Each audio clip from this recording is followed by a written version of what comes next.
Si la voix dans ta tête te commande, alors tu ne vis pas. Tu es vécu par une machine qui porte ton nom. Pendant que tu obéis à chaque pensée automatique, ton âme assiste en silence au rapt de ta véritable identité. As-tu déjà remarqué que la voix dans ta tête ne t'élève jamais, ne t'éveille jamais, ne te ramène jamais à ton essence, mais qu'elle t'accuse, te presse, te brouille et te fait tomber chaque jour? Cette voix, ce n'est pas toi. Ce n'est pas ton âme, ce n'est pas ta véritable identité, ce n'est pas la conscience. C'est la machine qui parle, c'est l'ego automatique qui répète des fragments morts de pensée, de peur et d'habitude. Tu te réveilles fatigué sans avoir rien vécu, tu réagis sans choisir, tu souffres sans savoir pourquoi, et tu appelles cela vie spirituelle. Pour Georges Gurdjieff, cela porte un nom précis et implacable, le sommeil. L'homme vit en dormant, hypnotisé par une fausse personnalité, croyant que cette voix est lui, alors qu'elle n'est en réalité qu'un mécanisme aveugle fonctionnant tout seul. La grande illusion n'est pas le monde. La grande illusion, c'est de croire que tu es conscient. Cette voix est la preuve vivante de ton aveuglement spirituel. Elle te maintient séparé de ton essence, prisonnier d'une fausse identité, toujours en train de réagir, jamais d'être. Et voici la rupture que l'ego déteste. Tenter de faire taire cette voix par la pensée, la foi émotionnelle ou la positivité, c'est renforcer la machine elle-même. Le problème n'est pas que tu penses trop. Le problème, c'est qu'il n'y a personne là-dedans qui pense. Seulement des réflexes, seulement du conditionnement, seulement le voile de l'illusion qui opère sans témoin. Cette vidéo ne t'est pas parvenue par hasard.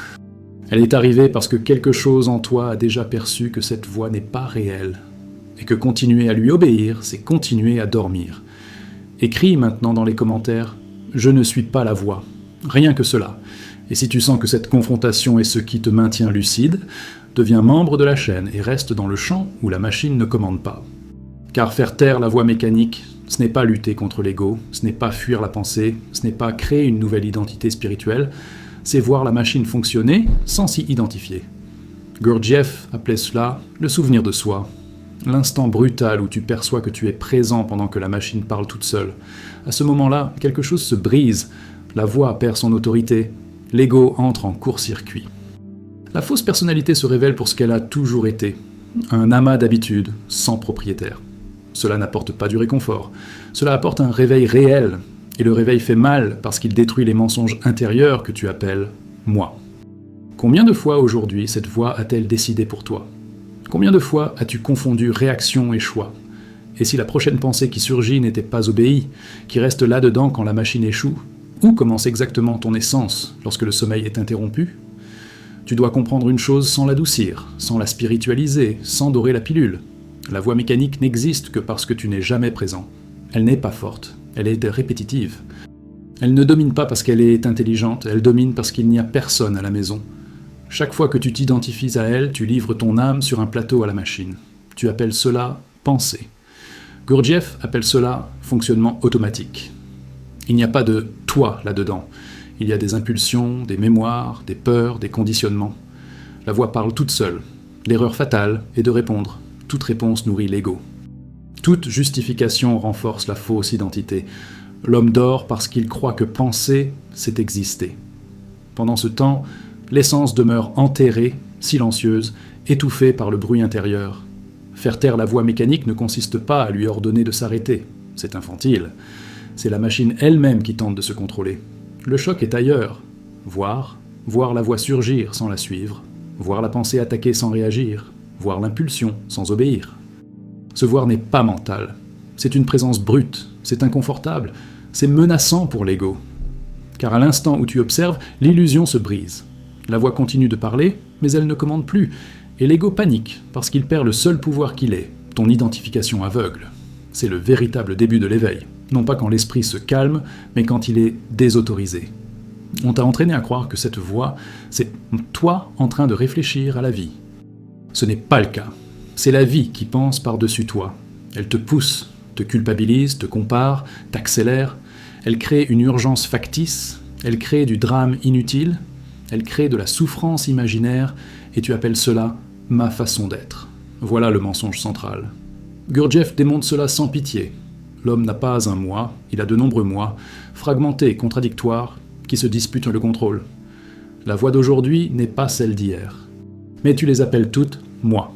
Cette confusion est le sommeil. Quand tu essaies de faire taire la voix par des techniques, des mantras, une foi émotionnelle, tu ne fais que remplacer un engrenage par un autre. La machine adore cela.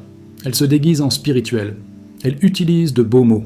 Elle feint la profondeur, mais elle reste automatique. Elle reste aveugle. Elle continue de réagir.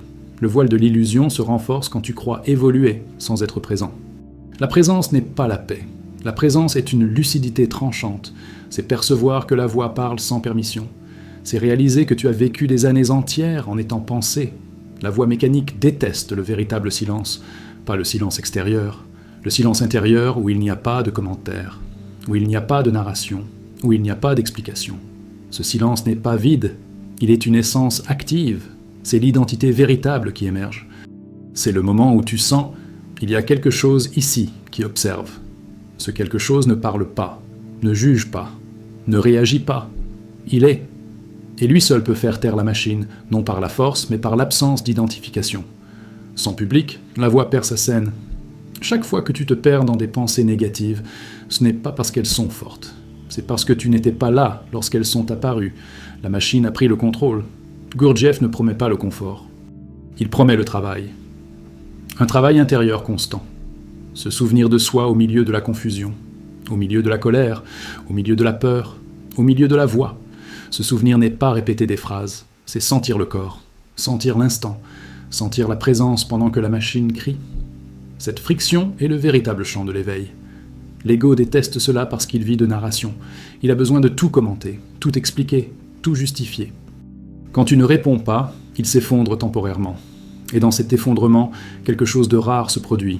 Tu apparais, pas comme une idée, comme une présence. La voix tente de te ramener. Analyse ceci. Résous cela. Comprends autre chose. Tout est sans mensonge. Tout est tapas. Tout est sommeil. On ne t'a pas appris à être présent. On t'a appris à penser à propos de la présence. Cela maintient la machine en vie. La véritable pratique est brutale. Percevoir que tu dors maintenant. Percevoir que la voix est active maintenant. Percevoir que tu as réagi maintenant. Cette perception fait mal parce qu'elle détruit l'image que tu as de toi comme conscient. Ce choc est nécessaire. Sans lui, il n'y a pas de véritable éveil. Seulement une fantaisie spirituelle, la voix mécanique parle toujours à la première personne. Je pense, je ressens, j'ai besoin. Elle détourne le langage pour paraître vivante. Mais observe, elle change d'avis tout le temps. Elle se contredit. Elle oublie. Elle réagit. Ce n'est pas une identité, c'est un mécanisme. L'identité véritable ne réagit pas ainsi. Elle observe, elle soutient, elle n'a rien à prouver. Quand tu commences à voir la machine, quelque chose d'étrange se produit. La souffrance change de qualité. Elle cesse d'être personnelle, elle cesse d'être un drame, elle devient un signal. Chaque attaque de la voix devient un rappel de présence. Chaque pensée devient une opportunité d'éveil. La machine fonctionne encore, mais elle ne gouverne plus. C'est le début de la véritable liberté. Non pas une liberté émotionnelle, mais la liberté de ne plus être possédé. L'homme ordinaire croit que faire taire la voix, c'est arrêter de penser. C'est impossible. Le but n'est pas d'arrêter la pensée, c'est d'arrêter l'identification. Les pensées peuvent exister sans propriétaire. Les émotions peuvent surgir sans contrôle. L'erreur est de confondre cela avec « moi ». Gurdjieff était implacable. Tant que tu croiras être tes pensées, tu es un esclave. Un esclave élégant peut-être, mais un esclave. La machine se nourrit de la hâte. La hâte, c'est le sommeil. Chaque fois que tout semble urgent, observe. Chaque fois que la voix exige une réponse immédiate, méfie-toi. L'essence n'est pas pressée. Seul l'ego court. Seule la fausse personnalité panique. La présence attend. Et en attendant, elle dissout l'illusion. Tu n'as pas besoin de croire quoi que ce soit ici. Tu dois voir. Voir la voix maintenant. Voir la réaction maintenant. Voir l'identification maintenant. Ce voir n'est pas confortable. Il te démonte. Il détruit l'image spirituelle que tu as créée, mais ce n'est qu'après cela que quelque chose de réel peut naître. Sans cela, tu continues à dormir, simplement avec un beau discours. La voix mécanique te place toujours comme le problème. Elle dit toujours qu'il manque quelque chose. Elle crée toujours la culpabilité. Elle promet toujours un soulagement futur. Cela te maintient hors de l'instant présent, hors de l'âme, hors de l'essence. La présence ne promet rien. Elle est. Et pour cette raison, elle menace tout ce qui est faux en toi. Quand la machine perçoit qu'elle est vue, elle s'intensifie. Plus de pensée, plus d'attaque, plus de confusion. Ce n'est pas une régression, c'est le signe que quelque chose a changé. L'ego crie quand il perd le contrôle. Ne recule pas, ne négocie pas, observe. C'est le point où presque tous échouent, parce que l'inconfort est trop grand pour ceux qui cherchent le confort spirituel. Le quatrième chemin n'est pas pour ceux qui veulent se sentir bien. Il est pour ceux qui veulent se réveiller. Et se réveiller est violent pour l'ego, parce que cela signifie admettre « j'ai vécu en dormant ». Cet aveu brise quelque chose de profond. Et ce n'est qu'après cette rupture que la voix commence à perdre sa force réelle. Tu n'as pas besoin de faire taire la voix pour toujours. Tu dois la faire taire maintenant. Puis maintenant encore, puis encore une fois. Le travail est continu. La présence n'est pas un état permanent. C'est un effort conscient, répété. Chaque souvenir de soi est une victoire contre la machine. Et si, à cet instant précis, la voix tentait de commenter tout cela? Qui écoute? Qui perçoit? Qui observe sans répondre? Si tu ne suis pas la prochaine pensée, que reste-t-il? Où exactement commences-tu lorsque la machine n'est pas obéie? Et si la véritable pratique n'était pas de changer la voix, mais de ne plus être gouverné par elle? La voix mécanique n'est pas un problème psychologique. C'est la première erreur qui te maintient prisonnier. Elle est structure, non contenu. Peu importe que la pensée soit positive ou négative, si elle est automatique, ce n'est pas toi. Tant que tu tentes d'améliorer ce qu'elle dit, tu continues de dormir. Gurdjieff était brutal à ce sujet. L'homme ne vit pas, il était vécu. La machine pense, ressent, réagit et décide avant que toute présence n'apparaisse. Faire taire la voix commence lorsque tu cesses de négocier avec elle. La négociation est une soumission déguisée. Chaque fois que tu t'expliques quelque chose à toi-même, tu as déjà perdu. L'essence n'explique pas, elle observe. Et observer sans réagir est un coup direct porté au cœur de l'ego. La machine parle parce qu'elle doit maintenir le contrôle. Contrôle du récit, contrôle de l'identité, contrôle de l'illusion de continuité. Elle crée une histoire appelée « moi » et te convainc que sans cette histoire, tu n'existes pas. Mensonge. Ce qui disparaît quand la voix se tait, ce n'est pas toi, c'est la fausse identité. Et cela terrifie, parce que l'ego préfère souffrir que disparaître. Il préfère une douleur connue au silence réel. C'est pourquoi la voix revient toujours lorsque tu t'approches de la présence. Elle sent la menace. Et c'est le bon signe. Faire taire la voix mécanique, c'est interrompre le flux automatique à l'instant exact où il commence. Pas après, pas en réfléchissant, sur l'instant. Cet instant est presque invisible. Une microseconde entre l'apparition de la pensée et son acceptation. Là se trouve le travail réel. Si tu rates ce point, la machine prend le relais. Si tu vois ce point, quelque chose se brise. Se voir est un effort conscient. Ce n'est pas de la détente, ce n'est pas un abandon émotionnel, c'est une vigilance intérieure. Sans vigilance, pas d'éveil, seulement de la fantaisie spirituelle. La voix déteste le corps. Parce que le corps est toujours dans l'instant présent. Quand tu descends dans la sensation, la machine perd du terrain. C'est pourquoi elle t'attire vers la tête, vers le passé, vers le futur, vers la comparaison, vers le drame. Être dans le corps n'est pas une technique thérapeutique. C'est une arme contre le sommeil. Sentir les pieds, sentir la respiration, sentir la tension sans la narrer. Cela n'apaise pas l'ego, cela l'expose. Et tout ce qui est exposé commence à s'affaiblir. Tu as été conditionné à croire que la conscience consiste à mieux penser. Ce n'est pas le cas. Mieux penser reste penser automatiquement. La conscience commence lorsque la pensée est vue comme un objet. Lorsque tu perçois, cela se produit en moi, mais je ne suis pas cela. Cette coupure est nette. Elle n'est pas émotionnelle, elle n'est pas belle, mais elle crée de l'espace. Et dans l'espace, l'essence respire. Sans espace, l'âme reste ensevelie sous un bruit intérieur constant. La machine est prévisible. Elle répète toujours les mêmes thèmes. Peur, manque, urgence, culpabilité, comparaison. Observe, elle ne crée jamais rien de nouveau. Elle recycle seulement. Cela prouve qu'il n'y a aucune intelligence là-dedans. Seulement de l'habitude, seulement du réflexe, seulement du sommeil.